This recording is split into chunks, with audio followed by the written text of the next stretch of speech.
before I go into my talk, I just want, if you have questions about the estuary group, Jameis came to service today, so he can answer any questions, or Johnny can answer any questions about that estuary group. So, like I said last night, I hooted with the owls and enjoyed Tim and Star's birthday party. My goodness, when I left, Tim, they had just finished their first set, and they had to go into a whole nother band and do a whole nother set. And I was like, oh yeah, I can't do that. Somebody has to be in the pulpit tomorrow. So, today my talk is on magical manifestation. So I want you to think of the word magical. When I think of the word magical, I think of a wand with sparks coming out of it. Or I think of a wish box, you know, or a genie coming out of a bottle, but there's always sparks to it, sparks of energy. And manifestation is calling forth what you desire. It's an action word. You don't have to go chase your good, you attract your good. It is that law of attraction. But it is an action word. We have part in it. And I love that Penny song. Love ain't nothing unless you give it away. Give it away. Well, it's like that with everything. It's like that with our love. If we don't give it away, we're holding on to it so tight. It doesn't open up the space for more. The same thing with money, and the same thing with our wealth, what we describe as our wealth. So, or our abundance. It's the same thing. You gotta give it away. And when you open your hand to give, we open our hearts to receive. So the Bible doesn't address manifestation. In the Bible, it doesn't really address manifestation, but it does address prayer. It does address going into prayer and aligning with God's plan. Now, I love aligning with God's plan because my plans are kind of wonky. You know, I haven't thought of everything, and I think, oh, this is a great idea. And 9 times out of 10, it's an okay idea, but not a great idea. But God has great ideas for my abundance and for my life, way more than I could ever have. So it's really aligning with God's will. And I always say, less Carol, more God, more God. So these past few months, we've been doing a book called Unapologetic Manifestation. And it's been a wonderful, wonderful adventure. We do a prosperity class each year, and this class has not been easy, I gotta tell you. But it is filled with lots of aha moments. Like, oh, I get that. Oh, that part of manifestation, that part of getting my good. And he coined a phrase in here, which I really love, generous living, which is kind of how I like to live. I like to live generous. It's a way to, this book is a way to organize your thinking around abundance in your life. Align your thoughts with your actions. Because a lot of the times we say we want something. This is me. Oh, I'd really like to have a guy in my life. If a guy asks me out right now, I have no time to put him in the next 3 weeks. And then I'm gonna be in Detroit, so, you know. Because we think we know what we want. We think we do. But we really have to go inside and discern what is God's will for us? What is mine to do? Ken Daigle, the gentleman who wrote this book, is a passionate teacher, speaker, and spiritual leader. And he's dedicated to personal transformation. He came out of what he did at Unity. He's a New Orleans native, and he carries the city's rich spiritual spirit of music and dance and celebration in all that he does. His journey led him from the Big Easy to the Big Apple, where he built a successful career in the performing arts as a dancer. He is a singer, actor, director, choreographer, and Ken discovered new thought teachings during the AIDS crisis in the 1980s in New York City, finding hope in You Can Heal Your Life by Louise Hay. And that led him to A Course in Miracles with Marianne Williamson. And that led him to Unity with Eric Butterworth. And that profoundly shaped his path. And if you've ever heard Eric Butterworth's talk, I do a talk about the giants and the grasshoppers. Remember that talk? That's an Eric Butterworth talk that I kind of reworked because I liked it so much. So Eric Butterworth, very inspiring. Ken graduated with a Master's of Divinity program at the Unity Institute and Seminary in 2012, and he served as the spiritual leader of Unity of Fremont in California. Before coming, he is the senior minister up at Unity San Francisco. So if you ever get up San Francisco way, pop in. You can't miss him. He has a tuft of electric blue hair. And it goes beautiful with his spirit, with his eyes. He's just one of the most beautiful souls. There he founded Absolute Abundance, which is his first prosperity program. And he also served on the Unity board with me, and he did his whole 9 years. Now I'm just coming up on my 3rd year on the board, and I can't imagine 9 years because Unity is changing so much. There's churches that are struggling, there's churches that are doing well, there's all kinds of things going on as far as our technology and how we're stepping into the future. So right now, I follow Ken on Facebook. So right now he's in London with his book and we actually sat and envisioned him going all over the world with his book. And so he is realizing, he is manifesting what we had talked about with this book. And he has 3 kids. He's married, he's got 3 kids. Tobias, Roma, who I had the pleasure of taking to the potty one time because she needed a girl to go potty with her. But I was told, like, don't look. So I did it. And Joshua, and they're all up in the San Francisco Bay Area. Now, Ken in this book talks about 5 steps to manifestation. 5 steps of attracting what you want in your life. It is a no fluff approach to the life you want.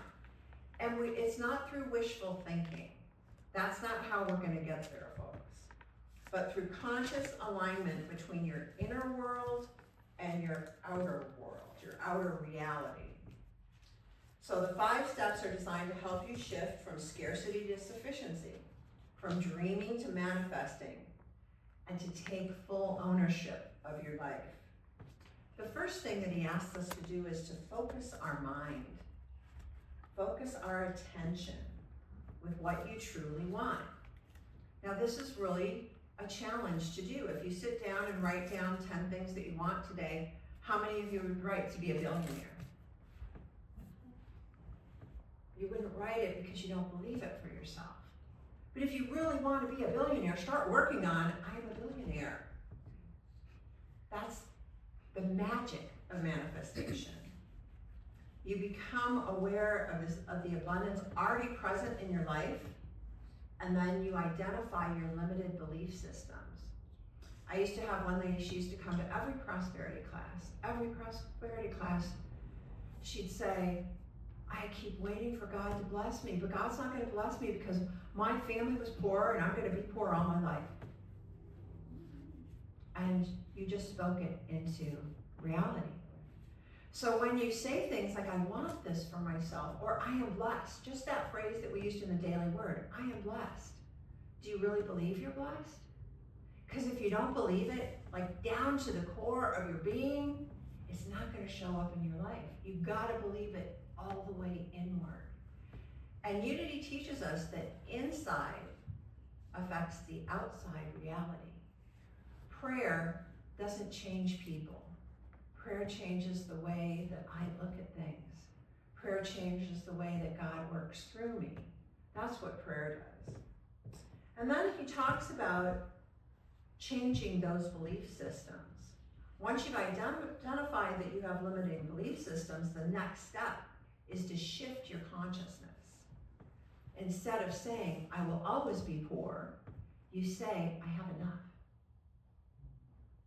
I have enough. God blesses me every day. I have a roof over my head. My roof is not leaking. Last night coming back, I dropped Robin off, and then from then on, there was no rain in Santa Monica, no rain when I dropped Robin off. Poured cats and dogs until I got home back to El Camino Village. And I was sitting, and I got into bed, and I got my warm jammies on with my warm fuzzy socks, because it was a little cool in the house. And I got into bed, and I was like so grateful for my roof, because it didn't leak on me. So when we're trying to change our belief systems, it involves releasing scarcity thinking, practicing forgiveness. Now, why do you suppose forgiveness is such a thing in manifesting? Forgiveness has to be because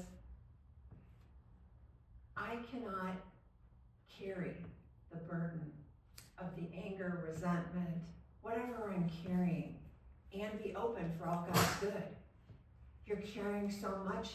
A lot of times when you start to forgive, and how many times must we forgive?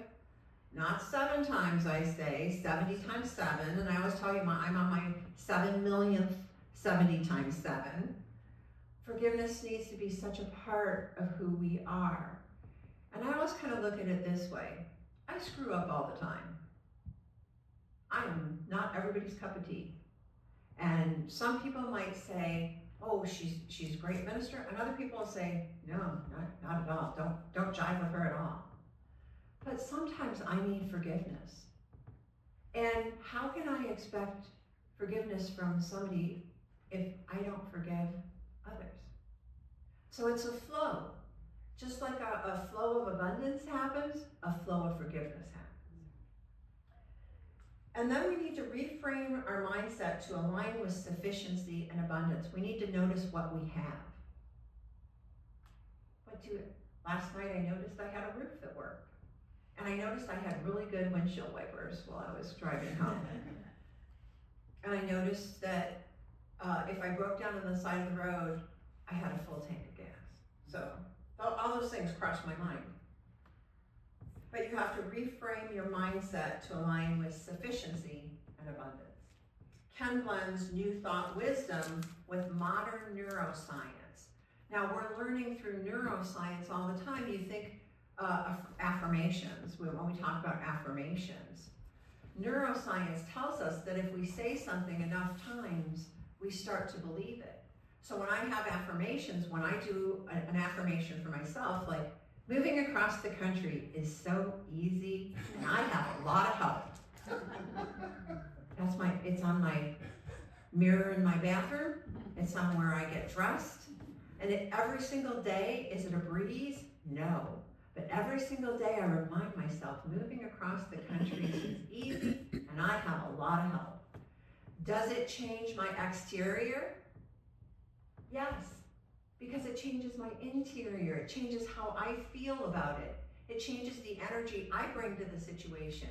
Now I could go grumbling, and I've had my days where I've said, there's going to be no packing today and I'm going to stay in bed. And I've had those days, but they're just days. And then I get up and I go to the bathroom and I'm brushing my teeth and I see my affirmation and I say to myself, after I take a deep breath, moving across the country is easy and I have a lot of help. So if we don't take different actions, we're always going to get the same results. Did you ever hear that? The definition of craziness is doing the same thing over and over again and expecting different results. I could tell you a story about my whole first marriage, but I'm not going to bore you with that. But how many times do we do things over and over and over again, and we expect different results? We need to shift what we're doing, and then the results will shift also. So the next thing, I want to make sure that I didn't lose my place. Oh, we have to take intentional concrete steps. With your beliefs aligned, you move into action. This is where you put your desires in motion with intentionality. Now, for some people, it might mean that I've decided I'm going to get a second job. Or for some people, it might mean, well, I'm going to go back to school and I'm going to be able to get a better job, better paid, because I have the schooling under my belt.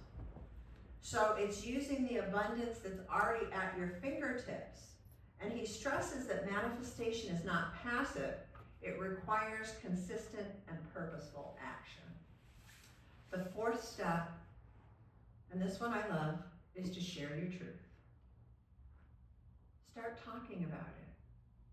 You guys have heard my story about my business. If you've been in here at this church 5 times, 4 out of those 5 times I bet you've heard about how God and I co-created this great business together. And why is that important for me to tell you? Because it's important to share my story of abundance and good work and a company that I'm really proud of. Speaking from the heart and expressing your truth helps solidify your manifestation and invites more of it into your life. Dear God, yes, more. With options for life, I wanted good work. I didn't set out, my intention was not for money. It was for good work. Now what comes with good work a lot of times? Money. But when you have good work, and my field is working with people with special needs, I'm passionate about independence and helping people be independent and stay independent. That's one of my passions. So it worked for me. Being a minister, how did that happen? Well, it happened with me going to school to help, because I was going to help the church by becoming a teacher. And boy, when God gives you callings, the first time I hung up, no thank you. Second time, no, we don't have time for this. And then I realized it's going to keep coming up until I say yes to it. I needed to stop resisting what God wanted for me. And becoming a minister has changed my life. 180 degrees. Less tequila, less hooting with the owls, but way more prayer and meditation, way more good stuff flowing in. But I have to say, I did miss hooting with the owls, because Robin and I had a great time last night. So I sit on the National Unity Board. Now, how did that happen? I didn't go out and seek them. My attitude was fly low and avoid the radar. All through ministerial school, I was flying low and avoiding the radar, but being my Carol Ann fabulous self that I am, I was being that, but I was flying low and avoid the radar. And if you asked any other ministerial student that I came in contact, that was my advice: fly low, avoid the radar. Don't stand out too much, because if you stand out too much, sometimes they single you out and they make an example out of you. So I was literally plucked from obscurity. And I was put in with these ministers from all over the country they have big churches, they write books, they do all this great stuff, and what am I doing? The first year I had imposter syndrome. What am I doing here? And then the second year, I knew why I was there. I knew what skills I had that I could bring to the table. I knew who I was and how I could affect unity in a positive way. On December 26th, in the Advent book this year for 2026, December 26th was mine. So I got to do a little writing myself, just in the Advent book, but I'm happy with that right now. Moving home to Michigan. If you were my friend, I've been talking about moving home to Michigan for a year before I ever started the process. Why? Because I had to tell my story. I had to tell my story of wanting to be with my family. I had to tell my story of retiring and letting go a company that I've loved for 27 years and hand it over to somebody who's going to take it into the next 27 years and beyond. Ken teaches that sharing is part of the process, and part of actualizing the dream in your life. Once I pick a target, the universe conspires to help me, right? God, the universe, never conspires against you. God always conspires to help you. Now, there were sidetracks. When I started my business, especially, I think about this, there were these little side things that I had to learn and side roads that I had to take. And each of those were an important lesson on how to be a successful businesswoman. So sometimes when you set that goal, and as soon as you get sidetracked, you stop. Oh, this goal must not be for me. Don't stop. It's just a side road. Side roads get you there sometimes better than the main roads do. So when opportunities arise, they arise out of your focus shifted action upon intentions. I mentioned earlier, Ken coined this phrase of generous living. And I love that phrase, generous living. If you've hung out with me, I'm hoping that your opinion of me is she lives generously. Whether we've gone on trips or whether we've just been friends, or maybe you don't know me at all, but believe me, I try to do generous living. It's how I aspire to live. And I want to tell you a little story about the sale of my house. Because you know, I had to sell my house to move to Michigan. So, the night that the sign went up, I've had my house for 27 years, the same time I've had my business. I bought my house and then I started my business because a cash poor person who just put everything into her house surely needs to start a new business. So I don't know where I was in that, but God was all in there. So the night the sign went on, I was really sad. I had some feelings about it. Here was a place that I've made my spiritual, my home for 27 years. I paid it off early, by the way. By paying one principal payment extra a year, you pay off your loan 15 years early. Did you know that? That was the best advice given to me. So I paid it off early. I've been in this home that I love. And there was the sign, for sale. So I was waiting for an Amazon order, and I had my screen door closed, but I had my inner door open. And I get a knock, knock, knock at the door. Knock, knock, knock, and I went to the front porch, and the dogs were in, so they were all, ruff, ruff, ruff, you know. And so there's a guy on my front porch, and he says, "Carol, do you recognize me?" And I looked at him, very handsome young man. Like, did I date him? But I was dating him. All these things run through my mind, and I looked at him and I was like, "Roger." And he goes, "Yeah, I'm Roger." And I stepped out onto the porch so my dogs would stop barking. And I stepped out onto the porch, and I hadn't seen him for 10 years. "Roger, how are you?" And he said, "Oh, I'm great." Roger worked for my company. He was 19 years old when I hired him. He was 22 years old when he left my company to go to LAPD.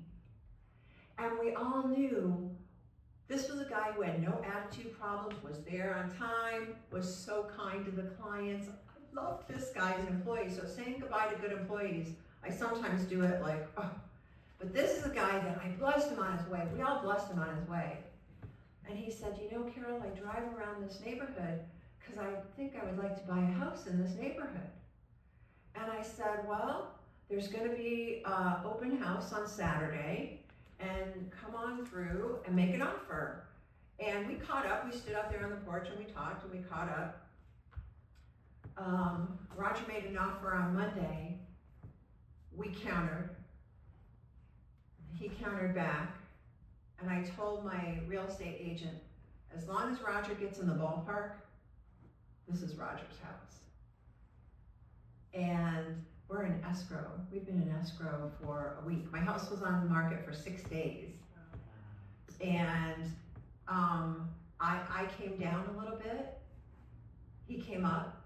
I came down. But I can afford to do that because I live generously. And knowing that Roger with his 2-year-old son and his girlfriend are going to be in my house, I'm like so thrilled.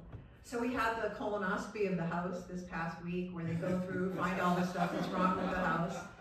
And they didn't find anything major, and the guy, in fact, the inspector said, wow, you've taken really good care of this house, in front of Roger. And I was like, yes, I did. And I was able to walk him through the house and say, whatever furniture you want, just let me know. He's gonna keep both bedroom sets. So he's gonna be able to start with a little bit of extra, because he doesn't, I slept on a mattress in front of my fireplace because I had no furniture. Because remember, I put all my cash into the house. So I had like no furniture for 6 months. So I slept on a queen size bed on the floor in my living room until I could eventually afford to have my furniture. But Roger is gonna start off with a Pottery Barn, full bedroom California king set, and a full queen set for the guest room. And I went online and bought him new mattress pads and new sheets, just because you need those for a new house. So that's my story of generous living. I can afford to live generously. So when you're doing success with manifestation, there's tools that you have to have. You have to have patience. Something, when I have patience, you know, it does not come by me naturally. I'm working at it. I'm praying through it, and I'm not a very patient person. I want everything yesterday. But patience is a good part of what you have to exercise. You have to do your affirmations. You have to do release. I released my house when I was feeling sad about that sign being up there. And then when Roger left the porch that night, I was like, dear God, if there's any way possible, let Roger get this house. And Roger's getting the house. You have to vision, you have to imagine, you have to have faith, you have to meditate, you have to have beginner's mind. Don't make up your mind what your blessing looks like. Go in that general direction, it'll find you. You have to have strength, you have to have determination and will and order, serenity, listening, and so many other things. You have to do a positive inventory of your life. Have you done that lately? Sat down and looked at your life and said, what's going right? Because we're all really good at what's going wrong. Not so much when it's all going right. And then when things go wrong, we're like, oh, things are going wrong. Did you say anything when it was going right? So let me just say, so we have these workbooks. This is the book, and then there's a workbook that goes with it. And we sell those for $20 each in the bookstore. And you're welcome to get the books. I recommend reading the book first and then doing the workbook, because what we learned in class was the workbook is so intense and you go so deep that you're really rooting out some things that I did. Like, I'm a pretty abundant person, right? Successful company, she's moving back to Michigan, she's a minister, I think I'm a pretty cool person as far as abundance and wealth goes. I have lots of good friends that I'm leaving here. I have a family that I'm going back to. I have friends that I'm going back to.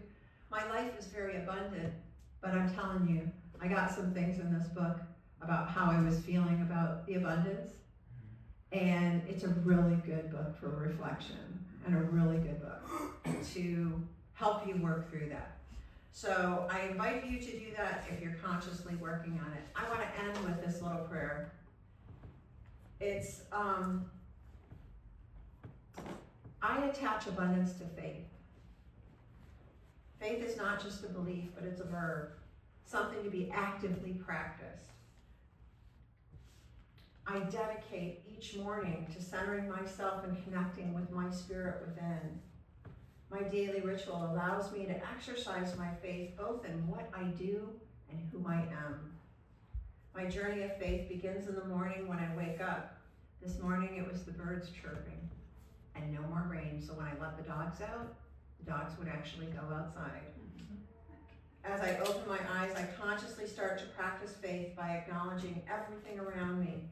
I embrace both the perfection and the imperfection of my life, trusting that all is unfolding in divine order.